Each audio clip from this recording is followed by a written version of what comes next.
오늘 하나님께서 우리에게 주신 말씀은 느헤미야 13장 15절부터 31절까지의 말씀입니다. 구약성경 748쪽에 있습니다.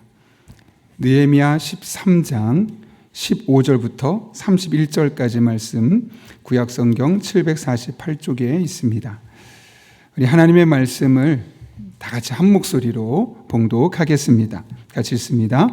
그때 내가 본즉 유다에서 어떤 사람이 안식일에 술틀을 밟고 곡식단을 나귀에 실어 운반하며 포도주와 포도와 무화과와 여러 가지 짐을 지고 안식일에 예루살렘에 들어와서 음식물을 팔기로 그날에 내가 경계하였고, 또 두로 사람이 예루살렘에 살며 물고기와 각양 물건을 가져다가 안식일에 예루살렘에서도 유다 자손에게 팔기로 예루살렘에서도 너희가 어찌 이 악을 행하여 안식일을 범하느냐? 너희 조상들이 이같이 행하지 아니하였느냐? 그래서 우리 하나님이 이 모든 재앙을 우리와 이 성읍에 내리신 것이 아니냐? 그럼에도 불구하고 너희가 안식일을 범하여 진노가 이스라엘에게 더욱 심하게 임하도록 하는도다 하고, 안식일 전 예루살렘 성문이 어두갈 때 내가 성문을 닫고 안식일이 지나기 전에는 열지 말라 하고, 나를 따르는 종자 몇을 성문마다 세워 안식일에는 아무 짐도 들어오지 못하게 하였으므로 장사꾼들과 각양 물건 파는 자들이 한두 번 예루살렘 성 밖에서 참으로 내가 그들에게 경계하여 이르기를 너희가 어찌하여 그 성 밑에서 자느냐? 다시 같이 하면 내가 잡으리라 하였더니 그 후부터는 안식일에 그들이 다시 오지 아니하였느니라. 내가 또 레위 사람들에게 몸을 정결하게 하고 와서 성문을 지켜서 안식일을 거룩하게 하라 하였느니라. 내 하나님이여, 나를 위하여 이 일도 기억하시옵고 주의 크신 은혜대로 나를 아끼시옵소서. 그때 내가 또 본즉 유다 사람이 아솥과 암몬과 모압 여인을 맞아 유다 방언은 못하니 그 하는 말이 각 족속의 방언이므로 내가 그들을 책망하고 저주하며 그들 중 몇 사람을 데리고 그들의 머리털을 뽑고 이르되, 너희는 너희 딸들을 그들의 아들들에게 주지 말고 너희 아들들이나 너희를 위하여 그들의 딸을 데려오지 아니하게 하겠다고 하나님을 가리켜 맹세하라 하고, 또 이르기를 옛적에 이스라엘 왕 솔로몬이 이 일로 범죄하지 아니하였느냐? 그는 많은 나라 중에 비길 왕이 없이 하나님의 사랑을 입은 자라. 하나님이 그를 왕으로 삼아 온 이스라엘을 다스리게 하셨으나 이방 여인이 그를 범죄하게 하였나니, 너희가 이방 여인을 아내로 맞아 이 모든 큰 악을 행하여 우리 하나님께 범죄하는 것을 우리가 어찌 용납하겠느냐?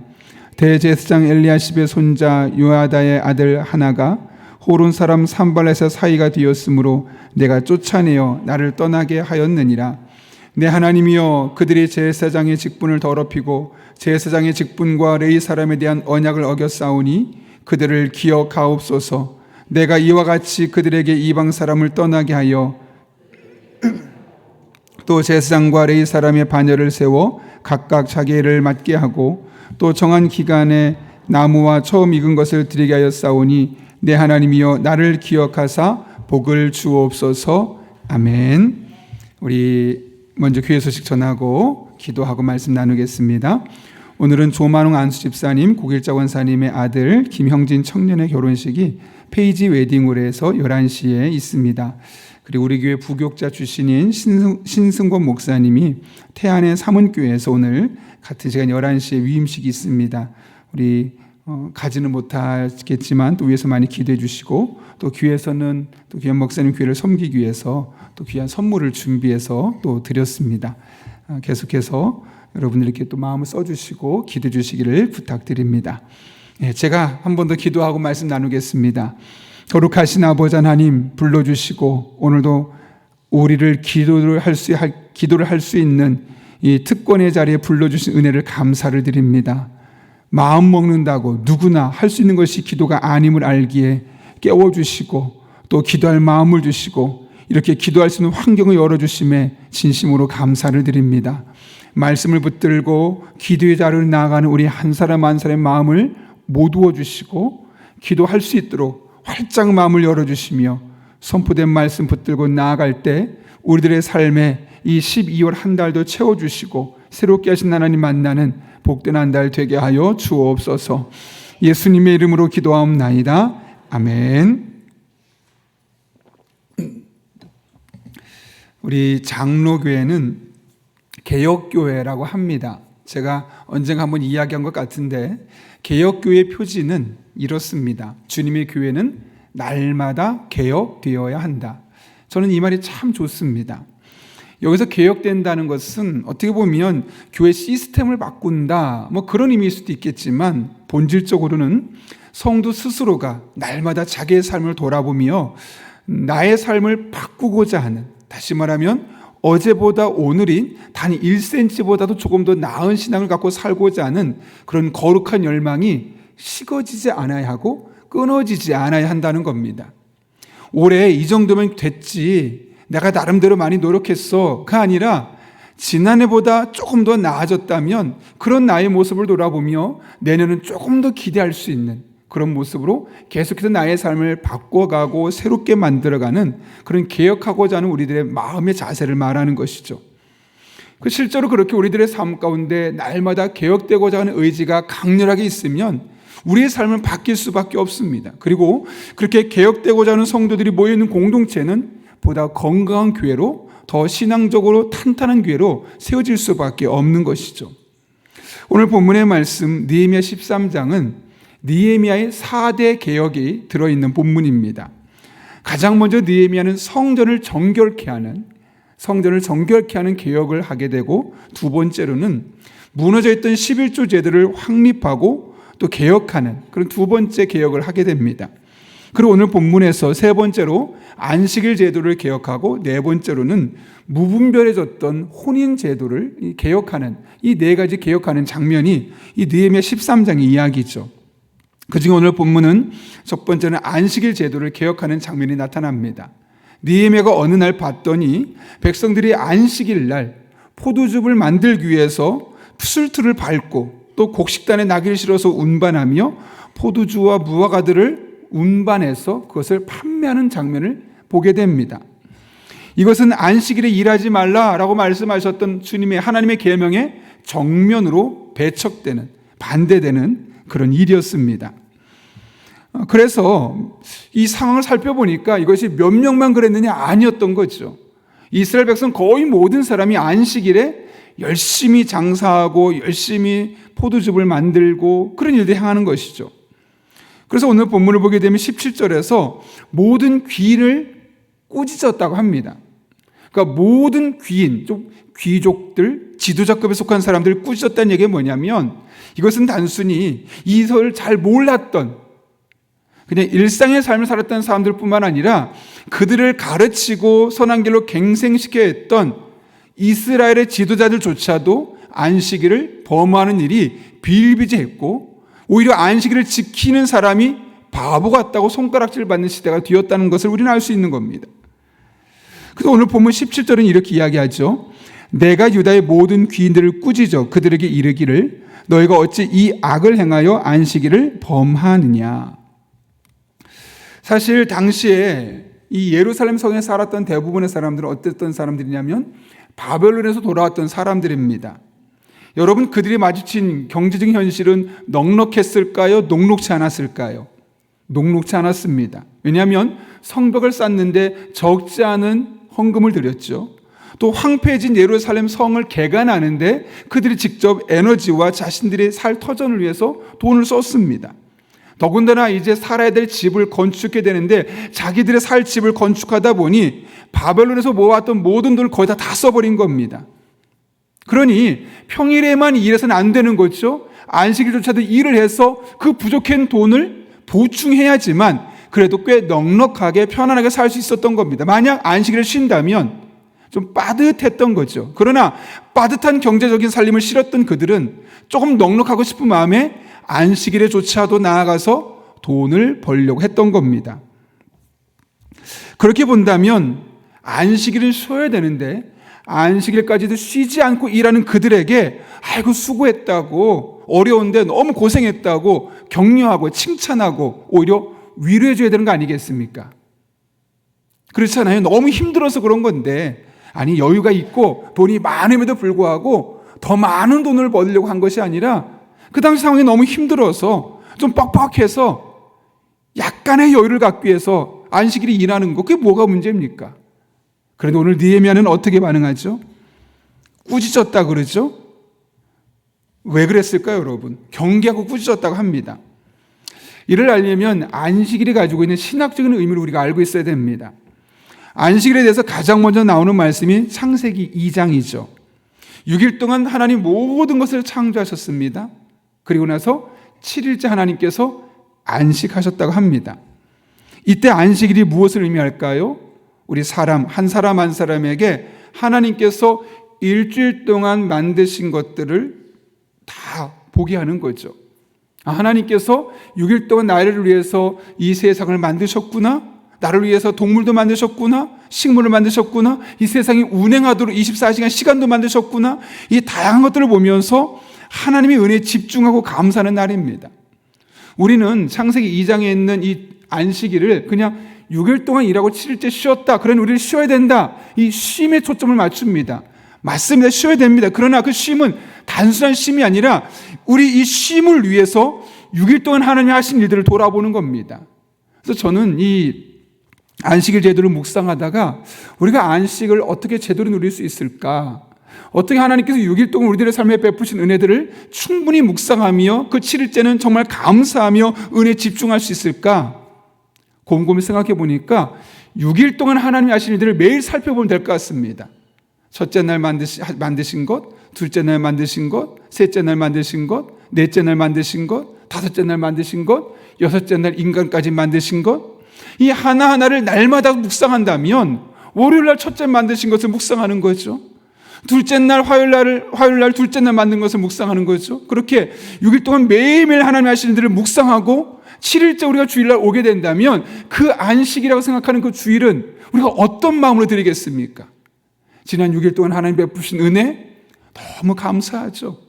그냥 태양을 바라보기만 해도 너무 감사하고 늦은 저녁에 달을 봤는데 이 달을 만드신 하나님 너무 감사한 겁니다. 길을 지나가다가 풀이 있는데 그 풀을 바라보면서 이 파릇파릇한 풀을 내게 주신 하나님께 감사하는 거죠. 눈을 보며 추워서 차가 미끄러져 사고 나서 6cm 사인이 막 불평불만할 것이 아니라 이런 눈을 주신 하나님께 감사하는 거죠. 햇빛을 바라보고 또 동물을 바라보면서 날아가는 새를 소리를 들으면서 이런 모든 일상이 감사할 수밖에 없는 겁니다. 은혜가 넘칠 수밖에 없는 거죠. 사실 이 안식일의 초점은 쉼이지만 그 쉼을 온전히 누리기 위해서 지난 6일 동안 하나님이 하신 일들을 매일매일 하나씩 묵상하도록 하는 것이 안식일의 가장 중요한 목적 중에 하나입니다. 그래서 은혜와 감사가 초점이죠. 그런데 또 하나의 중요한 본문이 있습니다. 바로 출애굽기 16장입니다. 하나님은 광야에 있는 이스라엘 백성들에게 날마다 일용할 만나와 메추라기를 주셨습니다. 일용입니다. 그날 하루 먹을 음식을 그날 딱 먹고 끝나게 하셨습니다. 그것도 한 오멜이라는 적은 양을 정하셨죠. 뭐라고 말씀하셨냐면 그 내일까지 남겨두지 말아라. 오늘 먹고 딱 충분할 수 있도록 내가 주겠다는 거죠. 200만 명이 넘는 사람에게 얼마나 많은 음식이 필요할까 걱정이 될 수 있는데 걱정하지 말라는 겁니다. 그 한 오멜만 먹어도 너무 배부르지 않고 너무 배고프지 않게 딱 적당하게 먹을 만큼 하루 식량을 내가 매일 주겠다는 겁니다. 그런데 이스라엘 백성의 마음이 어떠냐면 불안하죠. 내일 만나가 안 내리면 어떡하지? 그래서 어떡할까요? 오늘 더 많이 거두었습니다. 어떤 일이 됐겠습니까? 다음날 먹으려고 했더니 냄새가 납니다. 벌레가 생깁니다. 결국 먹지 못하게 되었다고 합니다. 그게 무슨 말이냐면 그날 그 사람이 먹을 수 있는 만큼 하나님께서 정확하게 딱 주신다는 거죠. 또 하나의 문제가 있었습니다. 바로 주말입니다. 안식일에 일을 하지 말라 하고 말씀하신 주님 하나님께서는 여섯째 날 내일 먹을 것까지 준비하라라고 했습니다. 그러니까 평일에는 한 오멜만 준비하면 되겠지만 6일째는 두 오멜을 준비해서 7일째 먹을 음식까지 준비하게 하신 거죠. 그래서 안식일에 먹을 것까지 6일 동안 다 충분히 하나님께서 준비해 놓으신 겁니다. 안식일에 어떻게 되었을까요? 만나와 메추라기가 내리지 않았던 겁니다. 그래서 그 말씀을 믿고 그 전날 딱 하나님께서 이틀치를 모아놔라 해서 그것을 모아다 놨던 사람은 신기하게 그전에는 이틀치 모아놨으면 썩었거든요. 안 썩는 거예요. 냄새가 생기지 않고 벌레가 생기지 않는 거예요. 그래서 안식일을 잘 누릴 수 있게 했던 거죠. 그래서 미리 6일 동안 준비하는 음식을 가지고 7일째 안식일 날 일하지 않아도 그 6일째 음식을 가지고 7일째까지 다 먹을 수 있게끔 충분히 6일 동안 모은 것으로 7일 그 안식일 날을 충분히 쉴 수 있게끔 하나님께서 먹을 것을 채워주셨다는 거죠. 특별히 그날은 만나와 메추라기가 내리지 않게 하셨습니다. 그래서 그 전날 6일 동안 준비한 것으로 안식일 날 무조건 쉴 수밖에 없는 환경 하나님께서 만들어주신 겁니다. 만나와 메추라기가 매일매일은 내리는데 신기하게 안식일 날은 매일매일 그치는 겁니다. 그래서 6일 동안 열심히 모아서 특별히 마지막 날 7일째 것까지 모아서 7일째까지 먹을 수 있도록 하나님이 하셨던 것. 이것이 바로 안식일의 의미죠. 6일 동안 먹은 것을 6일 동안 모은 것으로 7일째까지 쉴 수 있게 하는 것. 여러분, 그런 의미에서 안식일은 쉬는 날이 아니라 하나님께서 우리들을 먹을 것을 공급해 주신다는 것을 우리에게 깨닫게 하기 위해서 주신 놀라운 제도입니다. 하나님께서 6일 동안만 열심히 살아도 7일째 내가 일하지 않아도 먹을 만큼 주시는구나. 그것을 깨닫게 하시기 위해서 만나와 메추라기를 통해서 안식일에 음식을 내리지 않게 하셨던 하나님 우리에게 보여주셨던 겁니다.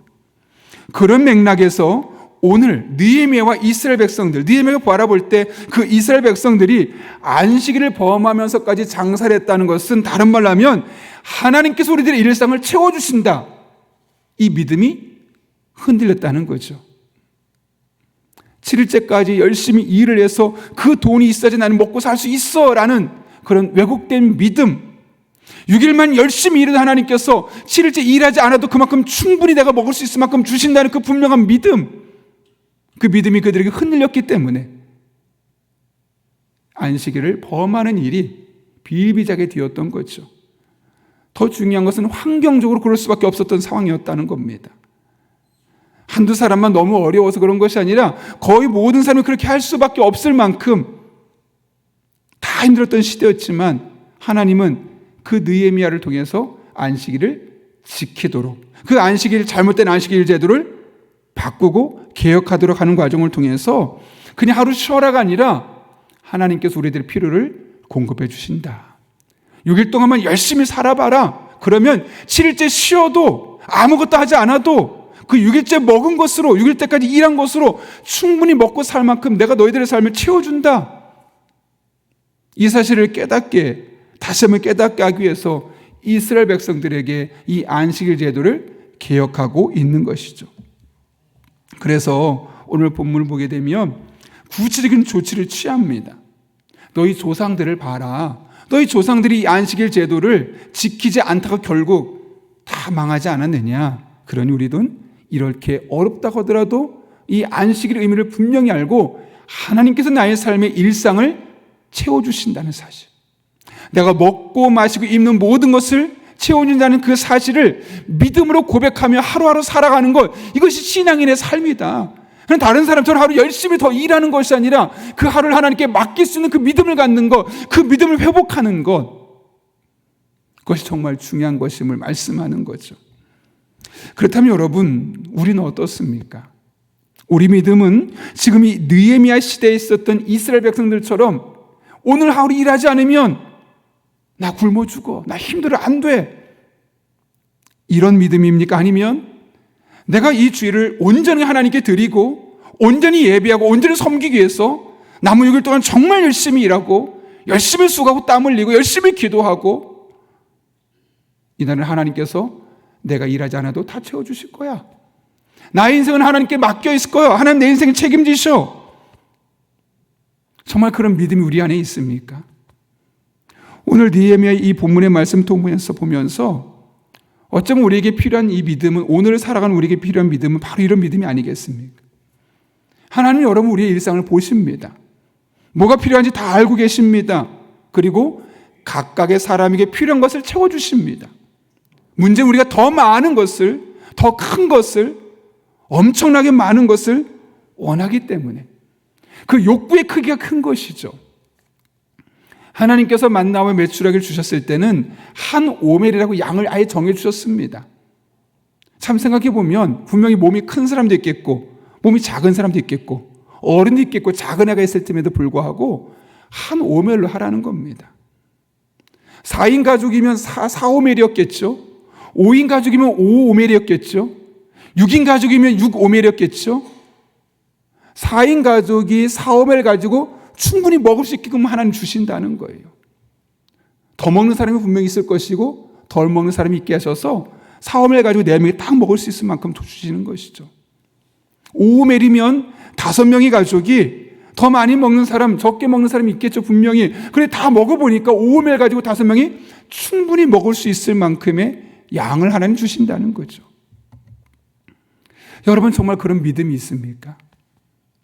하나님께서 내 인생을 보고 계시고 내 인생을 책임지고 계시다. 그 믿음이 없으면 우리는 이 느헤미야 시대에 안식일을 범하고 그날도 열심히 일해야지만 살 수 있다고 믿었던 이스라엘 백성들의 믿음과 결코 다르지 않습니다. 우리에게 지금 이 시대에 필요한 믿음은 하나님께서 나의 삶을 순간순간 지켜보시고 나의 필요에 따라서 채워주고 계시다는 사실을 분명히 믿는 그 믿음. 우린 그런 존재를 뭐라고 부르죠? 보통 부모라고 부릅니다. 그리고 성경은 하나님을 일컬어 하나님 아버지라고 말하고 우리는 하나님의 자녀라고 말합니다. 제가 지난 주일에 제가 좋아하고 또 저를 많이 좋아해 주는 우리 약간 동생 목사님 한 분 계신데 주일 저녁에 집에 가면서 연락이 왔어요. 저녁에 이제 부모님 댁에 갔다가 서울 올라가고 있는데 잠깐 저녁 식사 같이 해도 되냐고. 그래서 갔더니 사모님하고 딸하고 왔어요. 딸을 얼마나 애지중지 키운지 몰라. 아이가 하나밖에 없거든요. 정말 아이를 너무나 애지중지. 어릴 때부터 그래 왔고 지금도 그러고 있습니다. 저희는 아이가 셋이죠. 여러분, 아이 하나를 놓은 부모의 관심이 더 많이 가겠죠. 그럼 아이 셋을 잇는 부모는 3분의 1만 관심을 줄까요? 그렇지 않죠. 한 아이를 향한 부모의 마음은 똑같아요.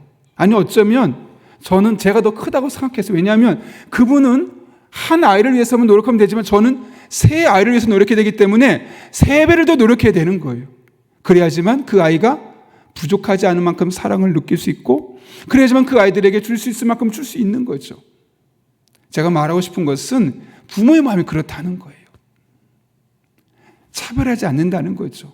하나면 하나에 맞는 사랑, 셋이면 세 아이에 맞는 애정과 열정과 사랑을 주셔서 그것들을 느끼고 누릴 수 있도록 해주시는 것이 하는 것이 부모의 마음인 것처럼 나는 너의 아버지라 말씀하시고 너는 내 아들이다, 너는 내 딸이다 말씀하시는 하나님 아버지의 사랑이 바로 그런 건 아니겠습니까? 그분이 여러분 한 분 한 분을 지키시기 위해서 졸지도 않고 주무시지도 않으신대요. 여러분의 출입을 지키시고 보호하시고 영원토록 함께 하신다고 말씀하지 않으십니까? 야고보는 심지어 이렇게 말합니다. 온갖 좋은 선물과 온전한 은사는 위로부터 오며 빛들의 아버지께로부터 내려온다고 말씀합니다. 하나님 아버지께로부터 우리 한 사람 한 사람이 필요한 것들을 하나님께서 주신다는 거죠. 여러분 이런 은혜를 사모할 수 있기를 바랍니다. 물론 지난 11개월 돌아보며 목사님 11개월 돌아보니 절망입니다. 목사님이 하신 말씀 뭔지는 알겠는데 그렇게 기대가 되지 않습니다. 왜요? 저는 11개월 동안 늘 좌절했거든요. 늘 실패했거든요. 노력했는데 안 됐거든요. 기도했는데 응답이 없었거든요. 12월도 별로 다르지 않을 것 같고 내년도 그럴 것 같아요. 그래서 저는 그냥 주어진 삶에서 상황에 순응하며 열심히 한번 살아보렵니다.